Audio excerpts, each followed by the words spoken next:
collectors. Welcome to episode 93, Unlikely Helpers. Yeah, this is weird. So we're going to talk about brownies. And I don't mean the tasty cakes, and I don't mean my first dog, and I don't even mean a young version of a Girl Scout, because all that came to mind when I first heard this.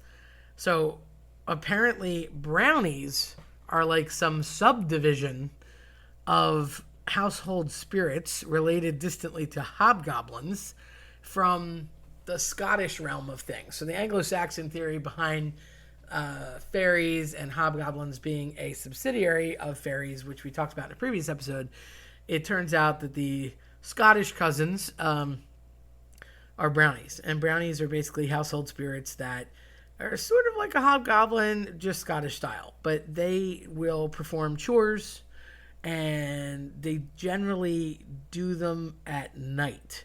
So like if a family needs to, I don't know, churn butter, do laundry, milk a cow, whatever, obviously kind of an old roots farming community theory behind it, they would leave a treat, kind of like, cookies for Santa. And in the morning, the chores would be done if you left the brownies some treats. They really liked, like they always talk about, liking milk, like a bowl of milk or some cream. They would eat that and maybe like a cookie, but they were easily offended. So if you didn't leave them a treat, they would not do the work, and then they might leave forever, and that's it. You're done. You're cut off. No more chores for you. They generally can be pranksters, but not as much as a hobgoblin or something like that. So they might play little tricks on you, but not to the level that a hobgoblin would. So they would really just be more helpful. And if you worked this out correctly and left a little treat and then got your work done in the morning, like this could go on, for a while ad infinitum. A weird creature that comes from English folklore that's sort of the mischievous cousin to the brownie is a boggart.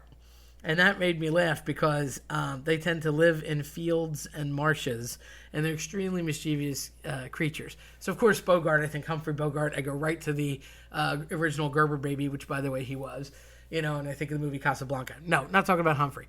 And it's really my sister in my head because she would always say, don't Bogart, in line, or don't Bogart on my idea, or like, don't Bogart. So to me, just expressionally, a Bogart was somebody that wanted to take something that you had or get in your way or like jump in line or like do something out of class, out of character, out of time that they shouldn't. But really they derive from English creatures and folklore that are like distantly related to a brownie.